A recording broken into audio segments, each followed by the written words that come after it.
Então, a questão de saber como isso se produz, aí é uma questão complicada. Mas uma coisa é certa, ciência não é, né? Ciência não é. Então, por isso é que nós não podemos nos faltar nesses exames, né? E por isso que é essa nossa luta, né? Já há vários anos, né? Não começou agora, né? Isso começou, né? Lá para a década de 70, né? Quando os psicólogos começaram a ser chamados a fazer esse tipo de previsão, né? E oficialmente chamados, né? Fazendo parte, né? Do Código de Processo Penal.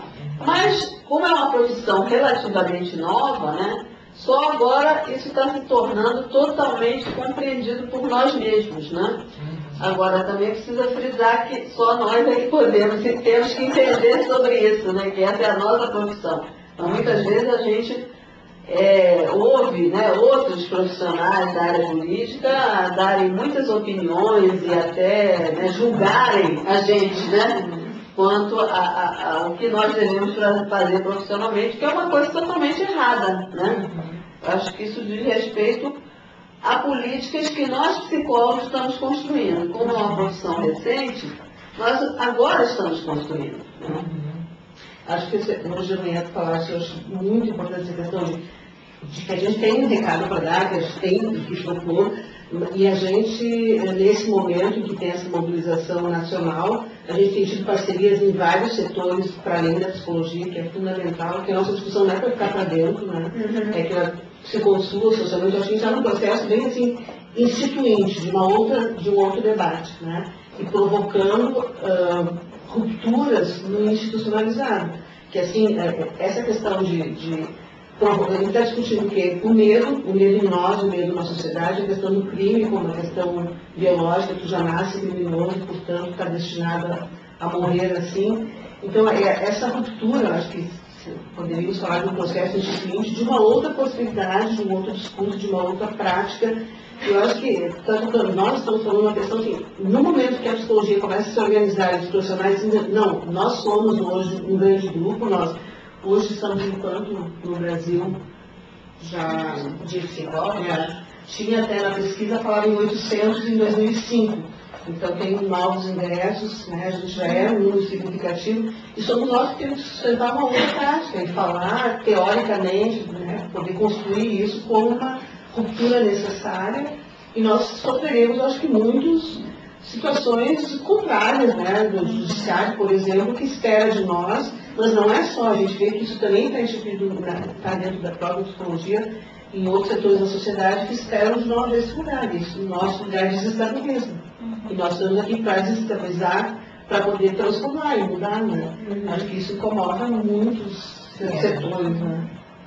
Porque para a sociedade fica assim, quando vai para a mídia, né, por exemplo, quando um preso foge, né, ou uma pessoa que cometeu um crime, né, bárbaro, como foi aquele de Goiás, né, aí a mídia vem em cima, né, e na maioria das vezes está lá, não, mas olha, no relatório do psicólogo, do parecer do psicólogo, da assistente social, enfim, foi favorável, ele saiu, quer dizer, é como se a decisão do juiz estivesse justificada, né, pela psicologia, pelos profissionais que fazem esse exame, né?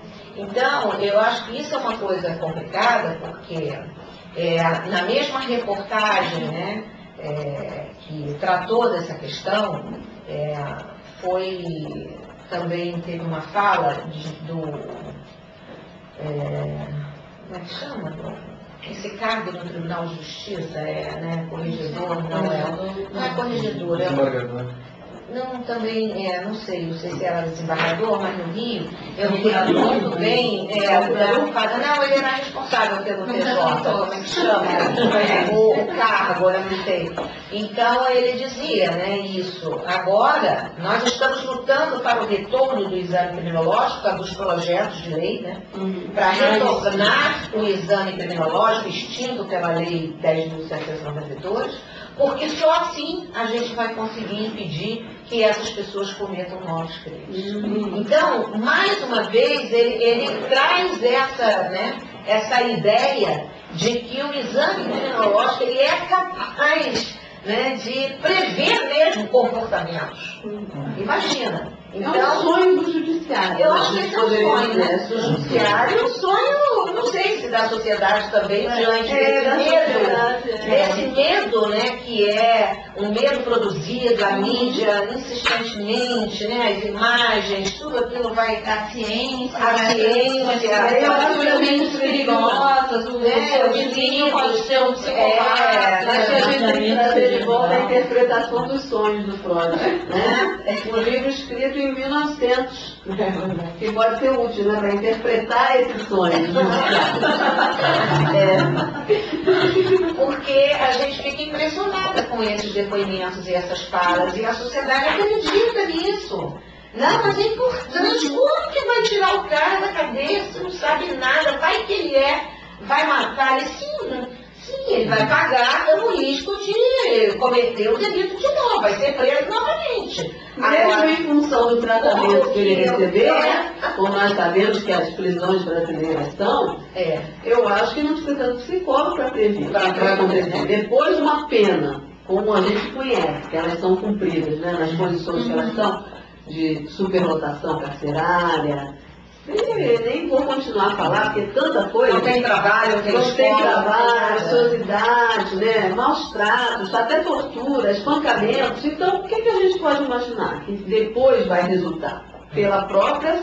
Aí é que nós podemos opinar também, para analisar os efeitos da pena. O que o Estado, enquanto sociedade, está oferecendo para as pessoas que estão ali, né? O que a sociedade também, o Estado, está oferecendo para as pessoas que estão ali no sistema penitenciário, que a grande maioria está ali por crimes contra o patrimônio, né? A imensa maioria da população carcerária está lá por crimes contra o patrimônio. Jovem, né? Uma população jovem.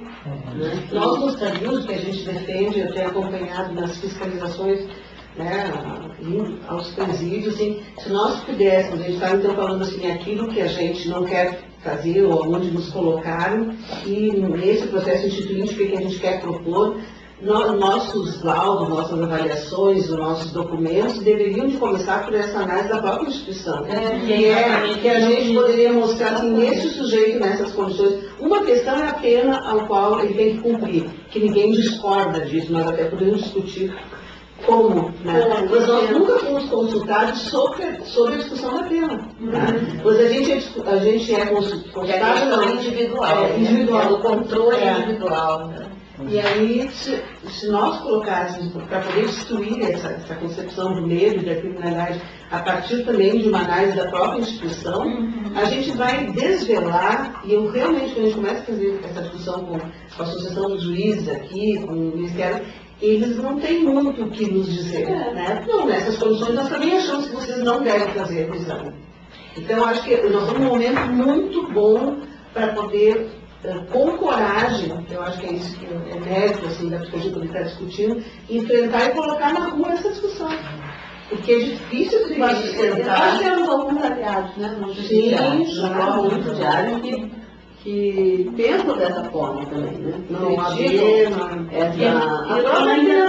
ainda tenho assim, eu sempre tive, nós criamos a nossa trajetória antimanicomial, né? Lá na década de 80, 70 também, na hora que se foi discutir os manicômios, enfim, a gente passou por muitas situações de ser processado, de ser... Todos nós tivemos isso.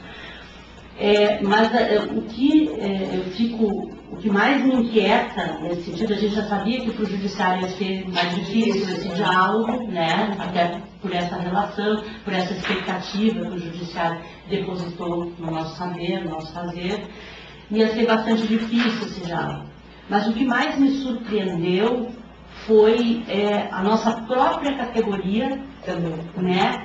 E que se levantou e que quando a gente foi conversar com o judiciário, eu tive aquela entrevista sobre a resolução 10, aquela da escuta de crianças lá, sobre o depoimento sem dano, e o juiz disse, não, eu coloquei no jornal que a posição de vocês é ideológica, não